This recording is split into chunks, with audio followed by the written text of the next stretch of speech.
What we're gonna do right here is go back, way back into time. Hello, my friend, and welcome to another episode from the WDW Radio archives. I am Lou Mangello, and this is show number 719. And each week, I'm going to select an evergreen episode to share with you that maybe you haven't heard before, or one you haven't heard in a long time. From interviews to, like this week, a top 10, relevant reviews and guides and Wayback Machines and more. It's a great way to visit and revisit some of our favorite episodes, including ones that you have suggested I share from the vault. And with this new episode in the feed, I'm going to be able to introduce and experiment with some other types of content in a variety of other formats as well, including some solo top fives and Disney in a Minute segments, but in audio format. I'm also going to look for and take ideas and inspiration from you and go from there. I'm going to also be able to throw in some more Marvel and Star Wars and other aspects of our fandom and love of Disney and see where it takes us. And for the archive episodes like this week, rather than uploading the entire episode, I'm going to take out the relevant segment, cutting out the intro and outro and contests and some of the out-of-date news and updates. If you want to hear the full episode, I'll let you know the original show number, so you can always go back into the feed or podcast player and listen to it in its entirety. And for this week, on last night's WDW Radio live show, which I do every Wednesday, 7:30 p.m. Eastern at WDWRadioLive.com on Facebook, I spent the evening wandering my way through Tomorrowland to not only celebrate the opening of Tron Lightcycle Run, but speculate on the future of this land. And as we explored the entire land, and as that golden hour that I love so much dissolved into twilight, Tomorrowland was sort of energized with new life and light, and I think it takes on an entirely new atmosphere at night. And then riding on the Peoplemover and looking over the spectacular, color-changing canopy of Tron, I thought not only about how beautiful this and other lands are at night, but how some things in Walt Disney World are just better after dark. And so for this week's show from the archives, we're going to go back to 2009 and show number 104, where we discussed our list of top 10 things in Walt Disney World that are better at night. And in more than 18 plus years of podcasting, I very, very rarely revisit a topic, but I think enough time has passed and there are enough new additions to the parks and resorts that have been made that it might be time to re-examine this list on an upcoming show. But for now, please enjoy this look and listen at our list, and I invite you to share suggestions of what else needs to be added when we make up our new list. Yes, spoiler alert, Tron will be on that list. You can share your thoughts over in the WDW Radio Clubhouse at wdwradio.com/clubhouse.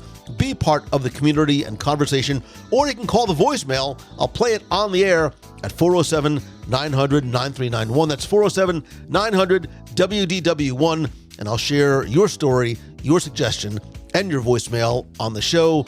But for now, sit back, relax, and enjoy this week's episode from the archives on the WDW Radio Show.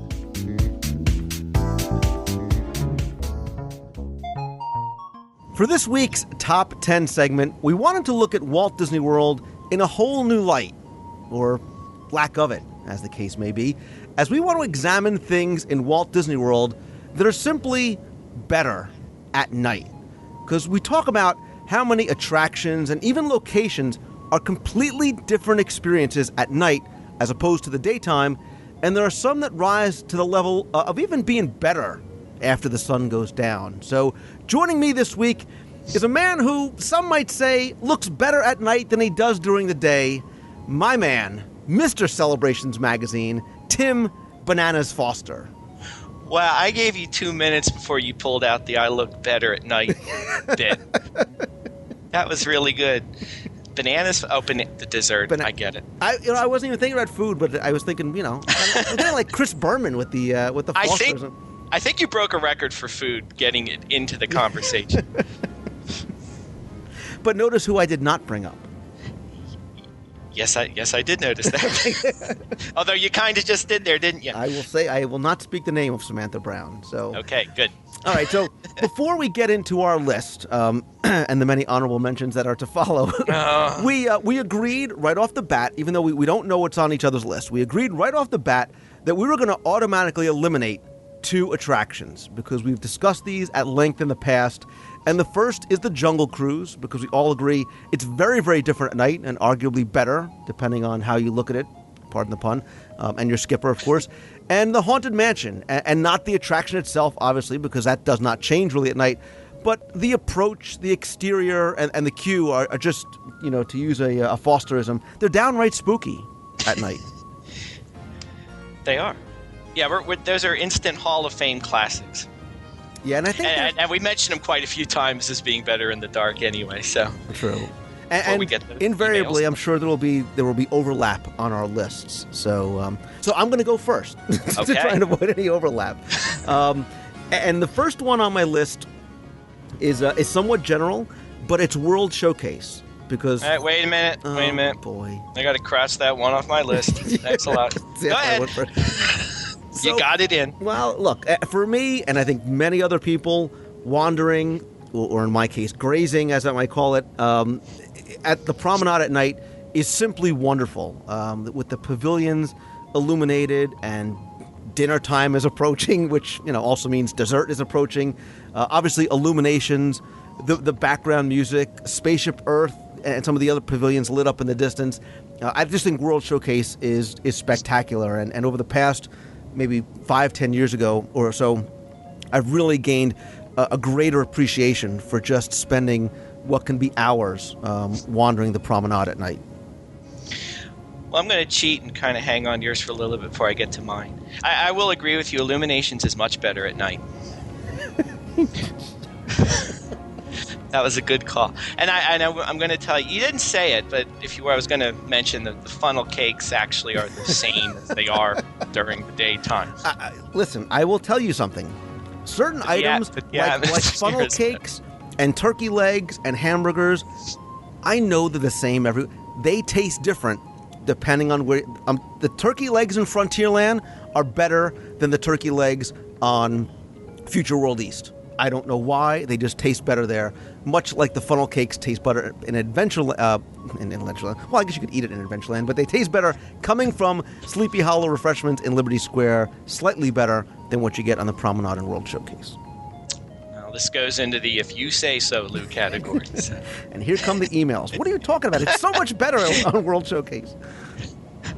Real quick with World Showcase, I had that on my list too. The one thing I noticed real quick before I move on to mine is, especially getting ready for World Showcase, I just get a greater sense of sophistication walking around World Showcase at night. Obviously, it's darker, the lights are up. You see people have their wine walking around, and it just seems a lot more elegant. And that's all I have to say about World Showcase. But my next one is also, I think, a rather obvious one that I'm going to go for, and that's Main Street. And scratch it off the list. See, I knew I was going to get that one in before you got to that one, because I knew that had to be on your list. But it was actually an honorable mention, but okay. But to me, it's definitely a different place at night, and for me, it's much better. It just, as the lights come on, it turns into more of a carnival, old-time amusement park atmosphere to me, anyway. And I remember back to my days going to a Great Adventure, the Six Flags park that's in our area, back before I discovered some other bigger and better park down south somewhere. But it reminded me of those days when the Midway was lit up. All the rides are lit up, and I don't know, it seems more magical, it seems more fun. But to me, there's a lot more to Main Street at night than there is during the day. It's a lot of fun during the day too, but at night it takes on a whole new atmosphere. I agree, and I think there's different things that you can see on Main Street at night as opposed to during the day. While you might not get some of the streetmosphere characters, there are other elements. And I'll save some of my other comments about Main Street because I do want... It ties in one of my other honorable mentions. But I will say, when I thought about Main Street at night, I instantly thought of Disneyland's Main Street as well. And I had to mention that because there's something very, very special, I think, not only about ours, but I think the Disneyland one, because it's so much smaller in a good way, and it's so much closer to you and so very quaint. There's something about the Disneyland Main Street that I absolutely love, equally as much as I do our own in Walt Disney World. So I like that you referred to the Magic Kingdom is ours. I like that. I do. I feel a sense of, well, you know what? Because it's home. It is home. Yes. So, the second one on my list is also very broad, and it's actually Disney's Animal Kingdom. And I think that wandering that park and exploring that park at night, Everest from the back row and the sounds of the Tree of Life music, the smells of the Yak and Yeti in the distance, Harambe by the fort behind Tusker House, the tree lit up in the distance. It's a completely different feel. Obviously, much, much cooler than it is. Animal Kingdom gets a little warm during the day. But, a little bit. I love trying to get to that last ride on Everest that I can at night, and then taking as much time as the cast members will allow me to wander through Animal Kingdom and through some of the trails. And there's a sense of mystery about it, even more so that you get at night versus during the day. I get the sense you've been shooed out of that park on a number of occasions by that last comment. I have been kindly asked to make my way towards the exit. Could you please hurry? Lou, the popcorn stand is closed. Move along. Well, that'll get you out of the park. I'm going to get away from the parks for my next one. And I was trying to think of, obviously a lot of the resorts take on a different feeling at night. But to me, the one that changes the most and really becomes a lot more dramatic, if you will, is the Wilderness Lodge. And to me, even when you're inside, and I think obviously because of the grand height of the lobby and the windows, when you're in the lobby at night, you get the sense that it's night, even though you're inside. And especially when you're walking around the grounds, whether you're heading to the boat dock or heading back from the boat dock, coming back from the Magic Kingdom, or just walking around the trails, the whole Pacific Northwest thing just becomes a lot more apparent when the sun goes down. And to me, I really feel like I'm out in the wilderness as I'm wandering around the lodge, and it's really spectacular at night, in my opinion. I agree, but I have one question for you. Why? How many times have you been out in the wilderness at night? Just so you have a frame of reference to compare. Well, I've been camping at the Jersey Shore. Oh, it's just like, There's scary things out there. There are, and most of the time they're in IROCs. But if I were to imagine what it would be like in the great Pacific Northwest at night with the bears and the wolves and stuff, that would be it. That's okay. Now, everybody who really lives out there can write in and tell me how it's nothing like that at all. I'll tell you what it's like. So. That's Tim Foster at Guide. Anyway, I'm actually very happy you said Wilderness Lodge, because not only do I agree, but it's not what I had on my list. Because when you started talking about the resorts, and I'm like, oh man, I have to think of something really quick. Because I too went to the resorts, and I went to sort of a resort area, really, and it's the Boardwalk and Yacht and Beach Club resorts. The Boardwalk at night is beautiful, especially when you're looking across the lake from the Yacht or Beach Club. It's alive, it's fun, there's so much going on, there's music playing. I think really the view from either side of the lake, the Yacht and Beach Club at night with the lighthouse across the water, is just wonderful. The Beach Club on the beach, I've talked about this in the past, watching movies on the beach, making s'mores, there's the food aspect. Go to the marina at night, take a ride on Breathless 2, my favorite. Stormalong Bay is awesome at night with the windmill and the lights and so much going on. I've got to say it, Beaches and Cream, No Way Jose, nice way to end off the night. Or you go to Jelly Rolls. You go to Jelly Rolls right there on the boardwalk. And, speaking of we got to get more people over at the Atlantic Dance Hall. Awesome venue, always empty. Got to figure out a way to get more people over there. But Boardwalk, Yacht, Beach Club, that whole area at night. If you're looking for something to do outside the parks, you can easily make an evening out of wandering and strolling around the promenade there.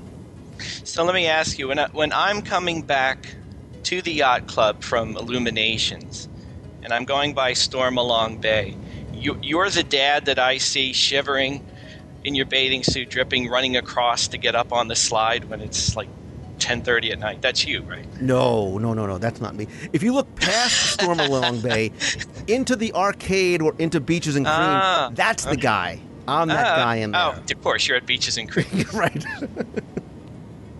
Let's see. Where will I go next?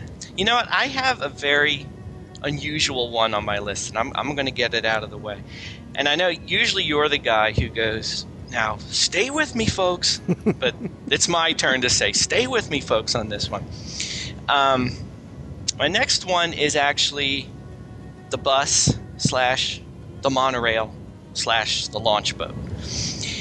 And I think all of those obviously take on a different feel at night. And to me, the monorail does become a lot more magical when you're riding in the dark, and especially as you tour through Future World at Epcot when all the lights are on and so forth, especially at Christmas when you go through the Lights of Winter display, which is phenomenal. But the thing that's really extra magical about it in a way, and this is more along the lines of the buses, is when you're done your day at the park, you're leaving, you get on the bus, they shut the door and they turn the lights out, and you just sit there and relax and reflect on your day.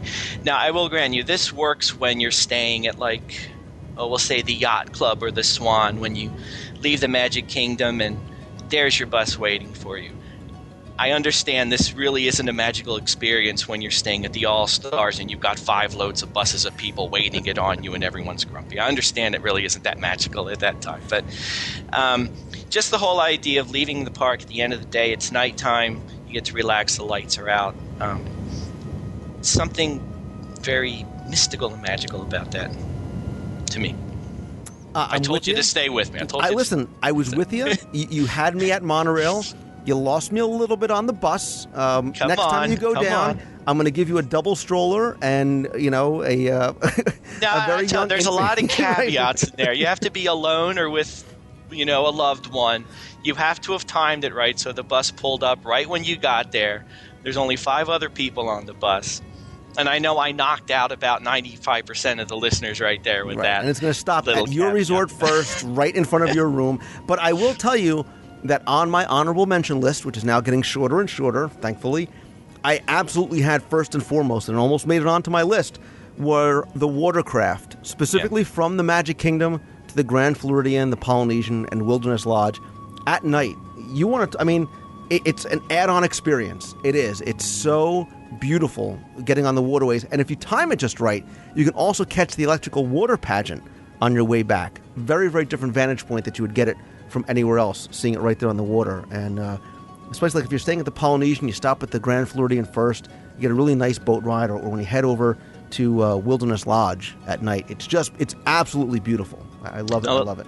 Let me tell you how you timed that wrong. I can't remember if I've told this story before. If I do, well, you can edit it out if you need to. But there was one time we were heading back to the Wilderness Lodge, and the electric water pageant must have been running, and it was a dark and stormy night.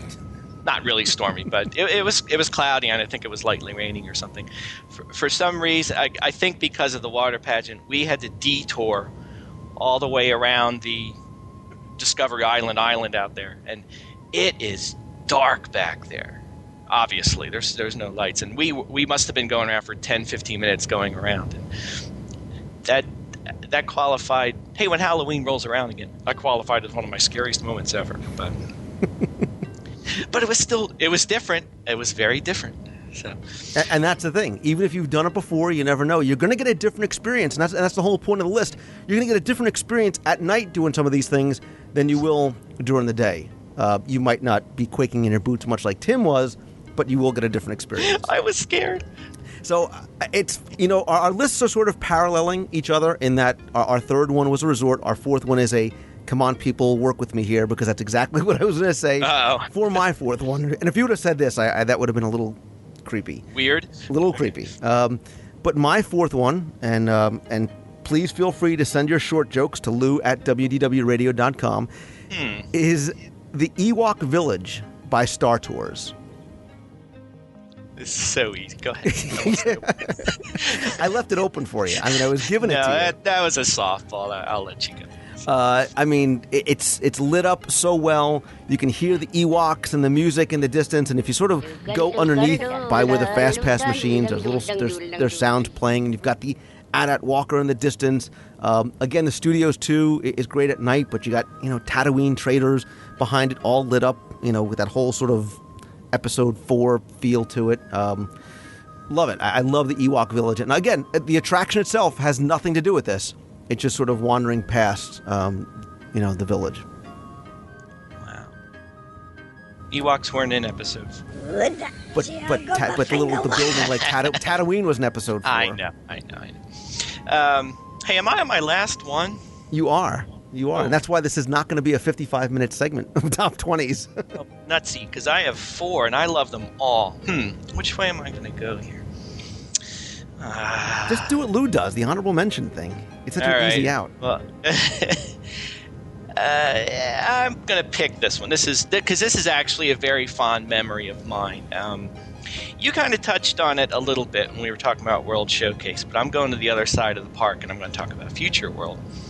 And it's a fond memory of mine. And again, I might have told this story before, but when my wife and I first went to Disney together, we went to Epcot at night, and it was the first time I'd been there, and it was absolutely magical. It wasn't very crowded. Of course, the lights are on, the music's playing, and I'd never seen anything like it before. And it's just really neat walking through Future World because it really takes on a totally different appearance at night. All of the pavilions look very different, from the Imagination Pavilion, the Land Pavilion. And the one thing I'm amazed at, too, is within the Future World Plaza, you have the fiber optic light pattern swirling in the ground in front of Interventions. And I mention it, I almost hesitate to mention it because I think, well, everybody knows about that. And I'm sure most everybody does know about it. But I'm continually surprised when I'm walking with people and I take them over that way. And I say, look at the ground. Well, I never noticed that before. I don't know why you didn't notice it before. It seems rather obvious. But obviously that's something you can only enjoy at nighttime. And I still get a lot of kick out of seeing people who haven't seen that before. And that's all I have to say about it. I thought you were going to add in something there. Like, I do agree with you, and that's the thing. There are a lot of things I think, Tim, that we or people that go a lot take for granted. Some of the simple things like that you might consider something simple. There are things that I've heard people say that you look at yourself like, God, how did you not know that? But that's the point.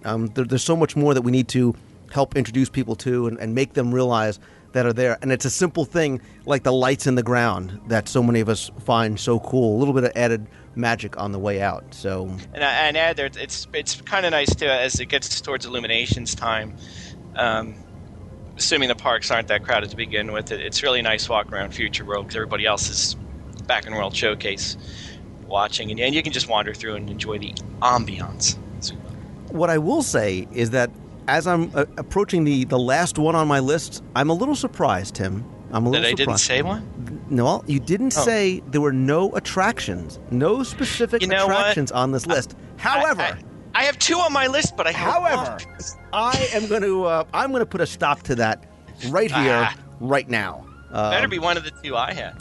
I bet you the first one I mentioned is probably one on your list, and I was going to say Big Thunder Mountain Railroad. I think between the lighting of the mountain, if you time it just right, the castle in the distance, the dancing girls in the saloon. But instead, you never saw the dancing girls. Nobody sees the dancing girls in the saloon. You can only see them at night. It's hard to see when your eyes are closed and you're screaming like a little child. That's not me. Well, you know what? Why don't you have your daughter tell you about it? Because as you're going through Tumbleweed, if you look to the left, if that saloon's a rockin', don't come a knockin', and you can see the dancing girls upstairs, dancing around. But that's actually not what I had 5th on my list. A little more subdued. But since you went into such detail, that qualifies as number 5 on your list. It does not. I was qualifying my number 5 that this is what I was not going to listen. See, I should have pulled who's the attorney my here? Number 5. That's true. Go ahead.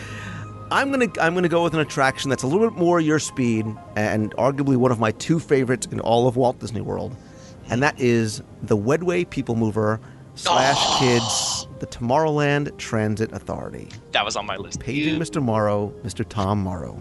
Your party from Saturn has arrived. Please give them a ring. I love so the funny. TTA I at laugh night. every time.